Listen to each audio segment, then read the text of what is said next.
Hi everyone, welcome to my channel. I'm Darla Lucian of Darla Lucian Studios, and we are going to use up some stuff that's been laying around here. So what I wanted to show you is how to make a book page journal cover. So we're going to use some scrap paper, some book pages, some napkins, some paint, there may be a few other things. Anyway, I wanted to show you how I am making these. So let's just dig in, shall we?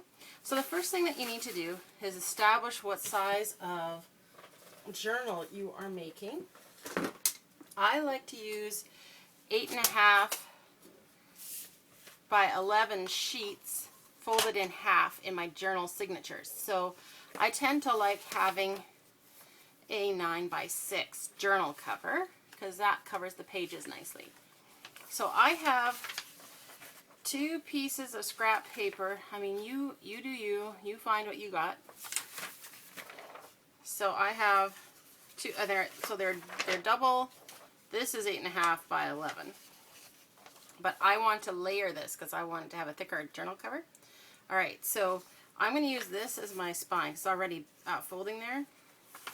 And I'm going to do them separately just so that the measurements are more precise.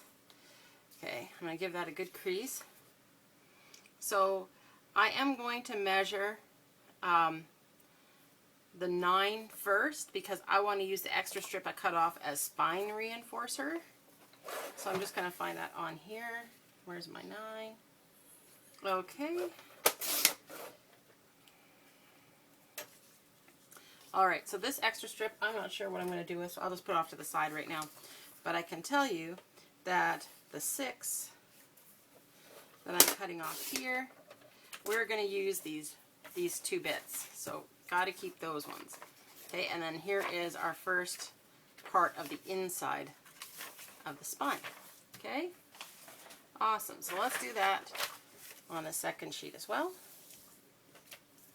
So we're looking for 9. 9 along the spine. There we go.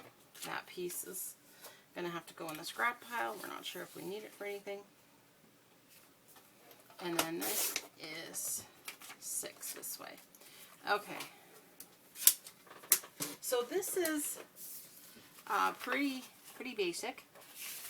So what we're going to do is we're going to reinforce the spine with these strips.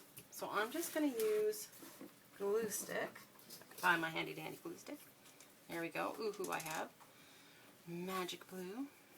So I'm just going to put a bit of glue down the center here. I'm not even that worried about covering the whole thing because this is going to get stitched together and the sewing will secure things. So I'm going to do 1. And I'm actually going to do 2 on the inside here, and then I'm going to go like this. I'm just doing the spine, not the edges of the page, and then I'm going to put this on. Try to line it up to the corners as best as I can. Okay. And then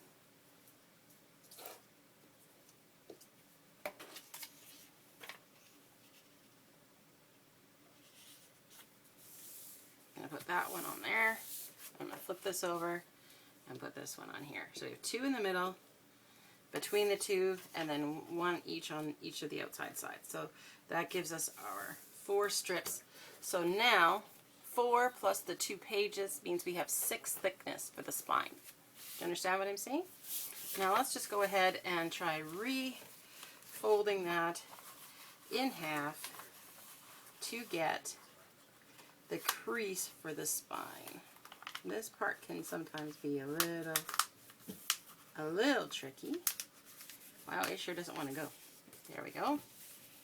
Okay, and so that's the reason why we didn't glue this part here, because there's going to be some give when it's curved over like that. Alright, so far so good. So now we want our book pages to go on. So I have, this is an older book page. It's a bit yellowed. It has a different feel. And then this is some of the newer book page that I have. Now these ones, if you see that the text block doesn't all go all the way to the bottom. So I'm going to use these ones on the inside because I'll probably put pockets on the inside covers. So I'm not worried about it not going to the bottom there. And then this one for the back because it goes all the way down. Alright, so drink time. Okay. Let's see. What size do we need to go on? Well, these just need a little trim, looks like, hey? Not even that much. So I am going to do that. Give these a little trim.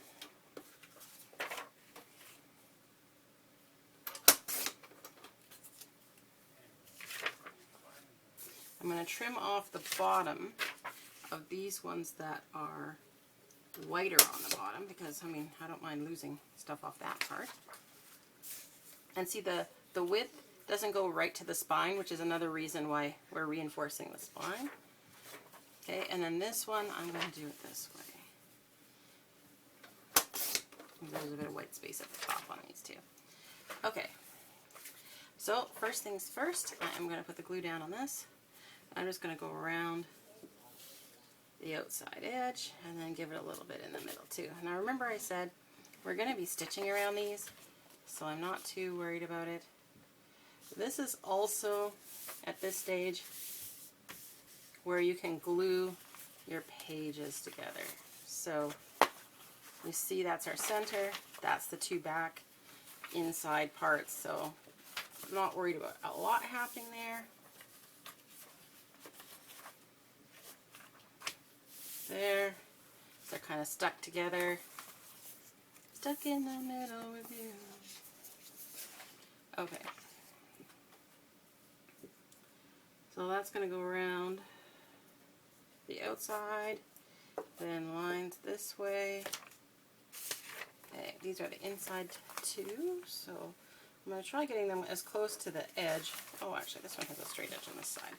So let's just line it up on this side as much as possible. There.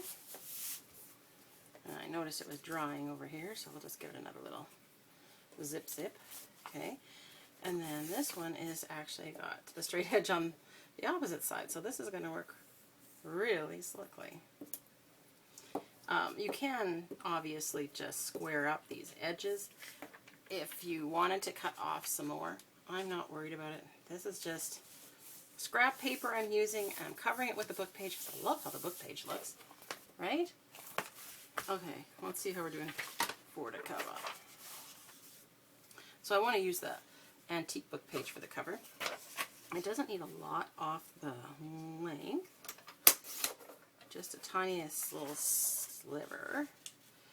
And you know, it seems to be not bad for the width either. So I think we're going to be happy and go with just how it is. Okay. So I realize I'm not using very much glue to tack this down. Just enough to keep it from shifting while we're sewing. That's essentially where we're at with this.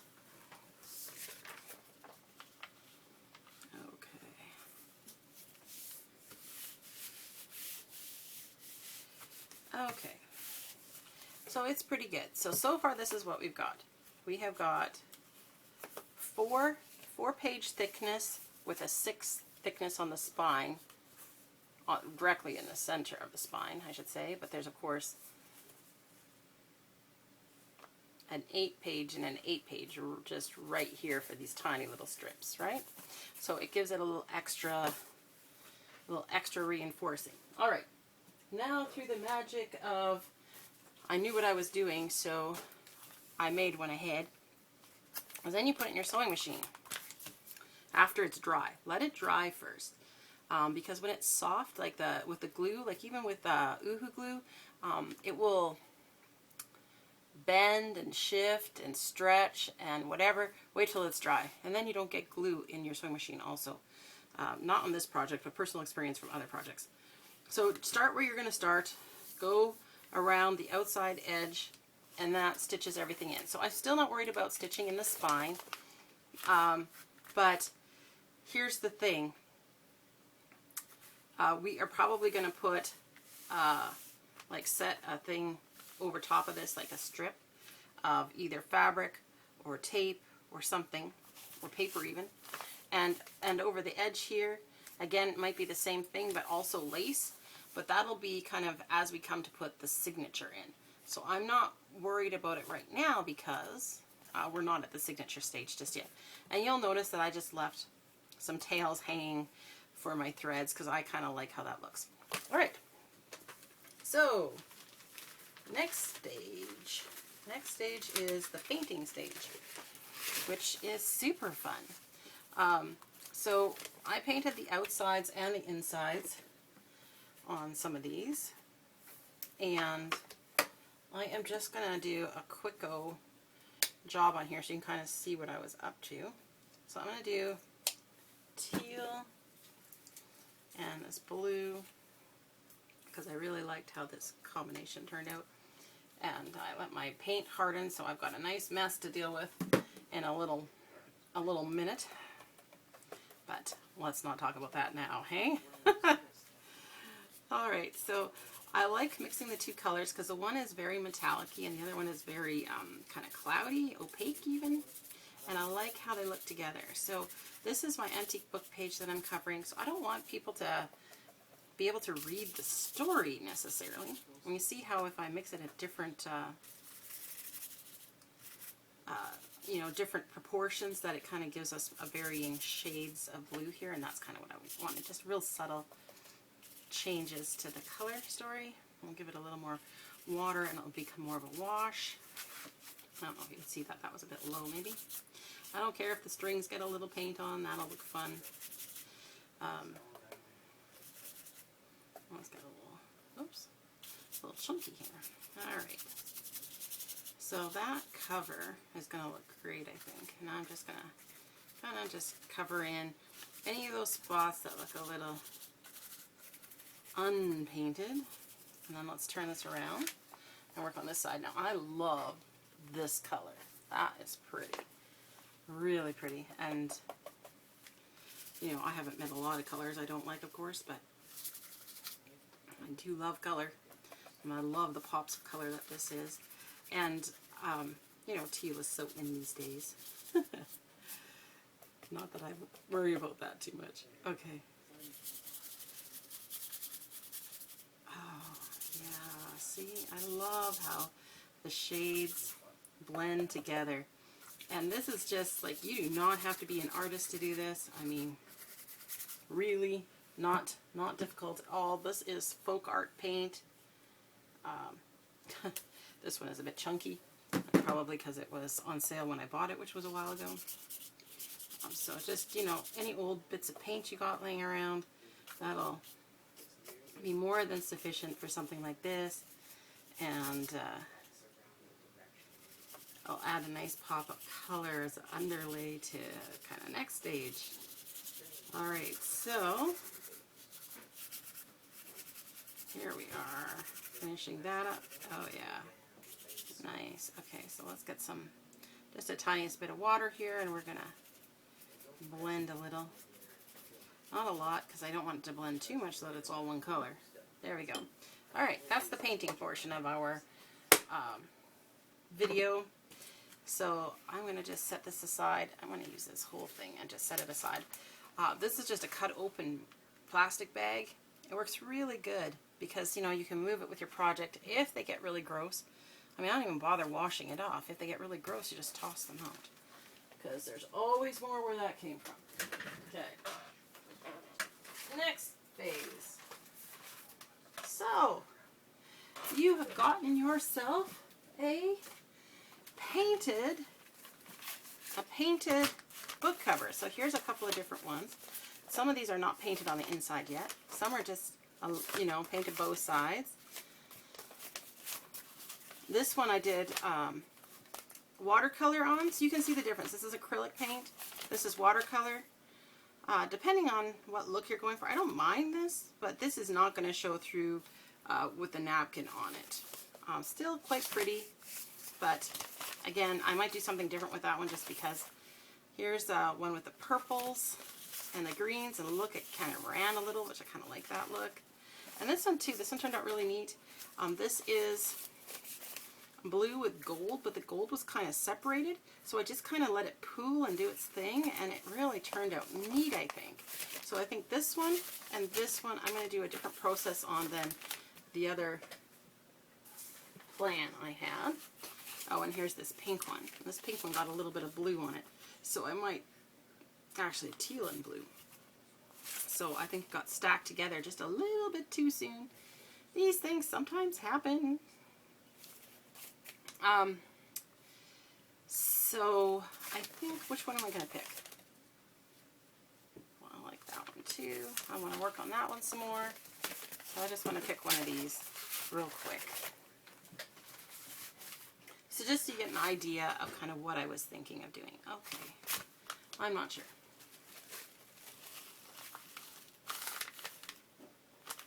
That will look like. So I'm just, oh, that purple really pops on there, doesn't it?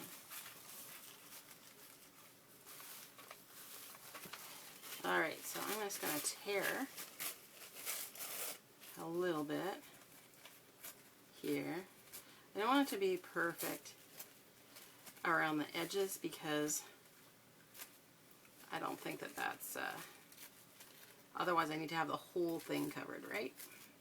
So I'm just going to kind of decoupage this napkin down the center. So you can kind of see what I was thinking, something like that.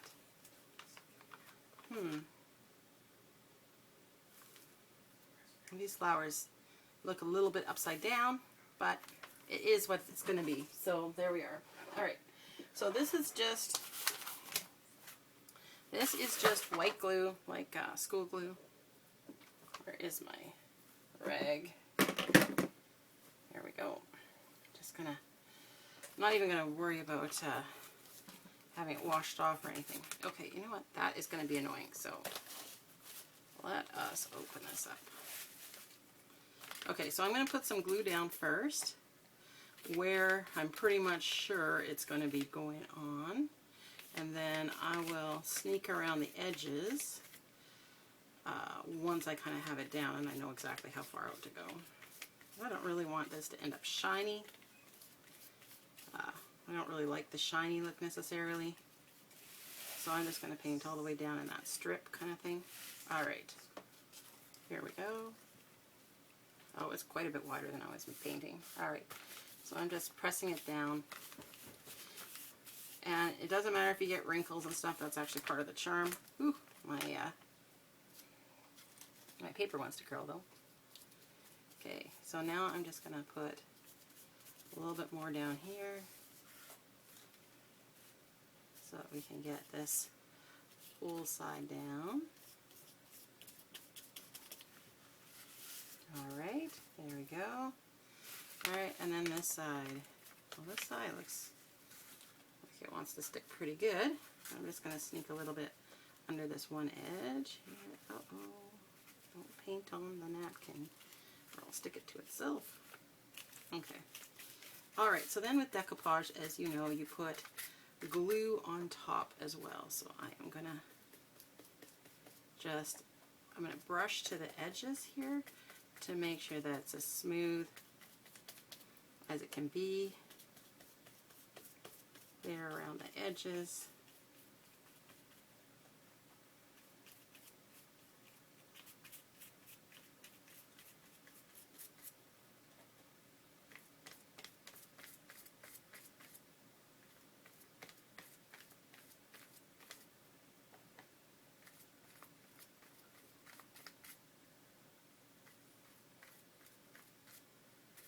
Okay.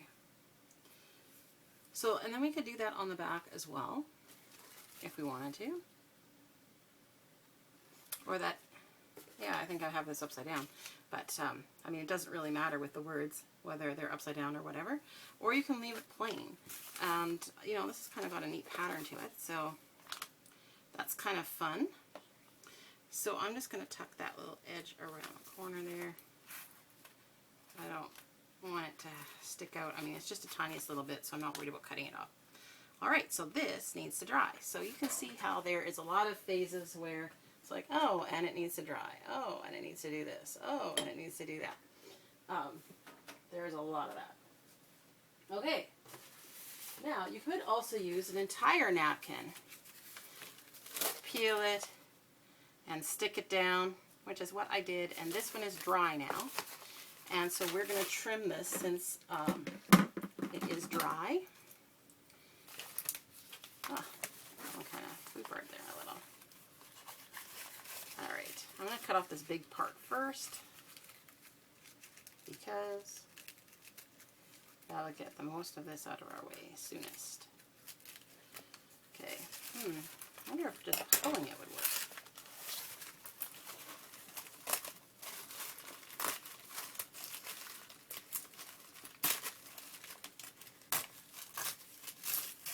Kind of. It's easier than cutting it. Alright, so now I'm just going to trim off the little bits that are the wrong lengths and the little rough edges. There we go. Careful you don't snip into your paper too much. I guess it doesn't matter if you get a little bit, but generally speaking you don't really want to do that after building it up for so long. Alright. I'm going to go down this side. Let's see. So you could also do this inside as well. Or you could paint the inside, which I have done on some of them.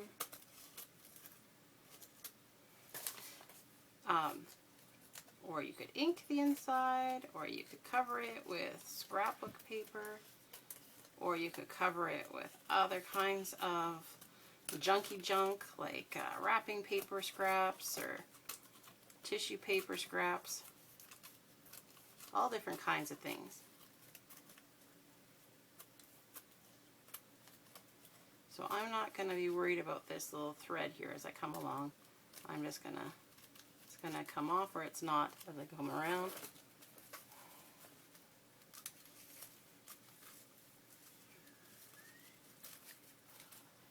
Okay, I guess it came off.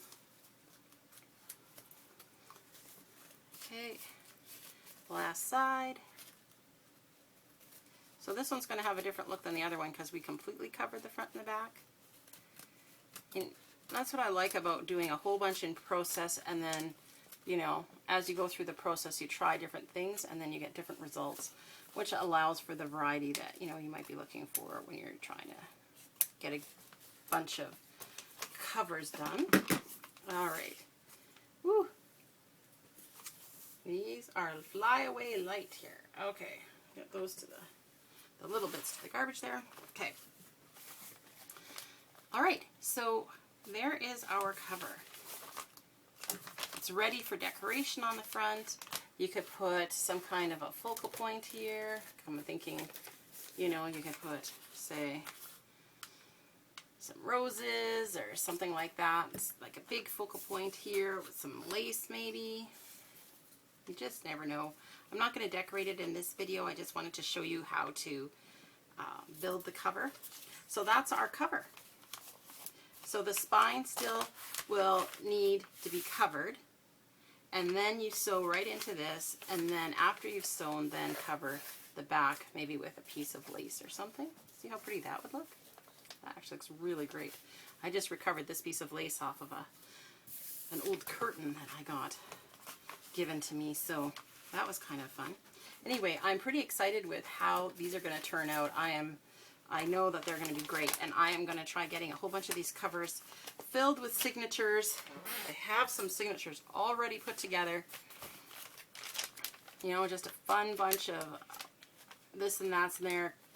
You know, coffee key dies, splatters, magazine page, construction paper, Oh, some painting experimental project stuff in there. Even some scrapbooking paper. So those kinds of things are going to go in, and see how wonderful. It'll be just a quick little journal. Might be perfect for Mother's Day. So I'm going to see if I can't get these in my shop this week. So you can, you know, keep checking my shop to see when these guys get in there. But I hope that you got some value out of this, that you learned how to make a journal cover for yourself out of things that, you know, you probably have around your house. If you got value from this video, I'm going to ask you to hit the like button, subscribe, and hit the notification bell if you haven't yet. What are you thinking about? You know, lots of people have been watching my videos, and we could definitely use with a few more subbies. Comment. Let me know if you've tried this kind of a journal cover before, or if you want to try it. Any questions you might have for me. And share with other crafty people, and let's keep this inspiration rolling. You know, it would really help support me if you do that. The Facebook algorithms love interaction, and so the more interaction, the better. I'd really appreciate it. So big hugs, guys, and we will just catch you in the next video. Take care.